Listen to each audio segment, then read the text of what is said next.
ಚನ್ನಪಟ್ಟಣದಲ್ಲಿ ಟಿಕೆಟ್ ಕೊಟ್ರೆ ನಮ್ಮ ಪಕ್ಷ ಹೆಂಗೆ ನಮ್ಮ ಪಕ್ಷ ಉಳಿತಾ ಯಾರು ಆ ಪಕ್ಷ ಎಲ್ಲಿದೆ ಉಳಿಯೋಕ್ಕೆ? ಈಗ ಜನ ಎಷ್ಟಂತ ಸಹಿಸ್ಕೊತಾರೆ ಹೇಳಿ. ಈಗ ರಾಮನಗರ ಇತ್ತು, ರಾಮನಗರ ರಾಜೀನಾಮೆ ಕೊಟ್ಟರು, ರಾಮನಗರ ಸುಮ್ಮನಾಗಿದ್ದಾರೆ. ಅದಾದಮೇಲೆ ಚನ್ನಪಟ್ಟಣ ಜನ ಆಯ್ಕೆ ಮಾಡಿದ್ರು, ಚನ್ನಪಟ್ಟಣ ಜನಕ್ಕೆ ಅವ್ರು ಕೇಳಿಬಿಟ್ಟು ಎಂ ಪಿಗೆ ನಿಂತ್ಕೊಂಡ್ರ? ಮಂಡ್ಯಗೆ ಹೋಗಿ ಎಲೆಕ್ಷನ್ ನಿಂತ್ಕೊಂಡಿರಲ್ಲ. ಎಂ ಪಿಗೆ ಹೋಗಿ ಮಂಡ್ಯದಲ್ಲಿ ಲೋಕಸಭಾ ಚುನಾವಣೆಯಲ್ಲಿ ಮಂಡ್ಯಗೆ ಹೋಗಿ ನಿಂತ್ಕೊಂಡಿರಲ್ಲ. ಚನ್ನಪಟ್ಟಣ ಮತದಾರ ಗೆಲ್ಸ್ಕೊಂಡು ಬಂದಿದ್ದೀರಾ? ಅವ್ರಿಗೆ ಒಂದು ಮಾತು ಕೇಳಿದ್ರಾ? ಈ ಥರ ನೀವು ನಾನು ಮಂಡ್ಯದಲ್ಲಿ ಹೋಗಿ ಎಂ ಪಿ ಕಂಟೆಸ್ಟ್ ಮಾಡ್ತಾಯಿದ್ದೀನಿ, ನಮ್ಮ ಪರ್ಮಿಷನ್ ಕೊಡಿ ಅಂತ ಪರ್ಮಿಷನ್ ತೊಗೊಂಡಿದ್ರಾ? ಏನೇನು ಇಲ್ಲ. ಅವ್ರ ಮನ್ಸಿಗೆ ಬಂದಾಗ ಮಾಡಿದ್ರೆ ಜನನೂ ಎಷ್ಟಂತ ಸಹಿಸ್ತಾರೆ. ಈ ಬಾರಿ ನನ್ನ ಅನಿಸಿಕೆ ಚನ್ನಪಟ್ಟಣದಲ್ಲಿ ಕುಮಾರಸ್ವಾಮಿಗೆ ತಕ್ಕ ಪಾಠ ಚನ್ನಪಟ್ಟಣ ಮತದಾರರು ಕೊಡ್ತಾರೆ. ಚನ್ನಪಟ್ಟಣದಲ್ಲಿ ಟಿಕೆಟ್ ಕೊಟ್ರೆ ನಮ್ಮ ಪಕ್ಷ ಹೆಂಗೆ ನಮ್ಮ ಪಕ್ಷ ಉಳಿತಾ ಯಾರು ಆ ಪಕ್ಷ ಎಲ್ಲಿದೆ ಉಳಿಯೋಕ್ಕೆ? ಈಗ ಜನ ಎಷ್ಟಂತ ಸಹಿಸ್ಕೊತಾರೆ ಹೇಳಿ.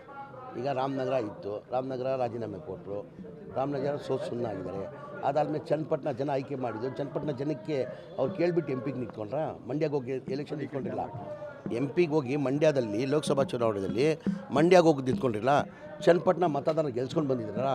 ಅವ್ರಿಗೆ ಒಂದು ಮಾತು ಕೇಳಿದ್ರಾ? ಈ ಥರ ನೀವು ನಾನು ಮಂಡ್ಯದಲ್ಲಿ ಹೋಗಿ ಎಂ ಪಿ ಕಂಟೆಸ್ಟ್ ಮಾಡ್ತಾಯಿದ್ದೀನಿ, ನಮ್ಮ ಪರ್ಮಿಷನ್ ಕೊಡಿ ಅಂತ ಪರ್ಮಿಷನ್ ತೊಗೊಂಡಿದ್ರಾ? ಏನೇನು ಇಲ್ಲ. ಅವ್ರ ಮನ್ಸಿಗೆ ಬಂದಾಗ ಮಾಡಿದ್ರೆ ಜನನೂ ಎಷ್ಟಂತ ಸಹಿಸ್ತಾರೆ. ಈ ಬಾರಿ ನನ್ನ ಅನಿಸಿಕೆ ಚನ್ನಪಟ್ಟಣದಲ್ಲಿ ಕುಮಾರಸ್ವಾಮಿಗೆ ತಕ್ಕ ಪಾಠ ಚನ್ನಪಟ್ಟಣ ಮತದಾರರು ಕೊಡ್ತಾರೆ.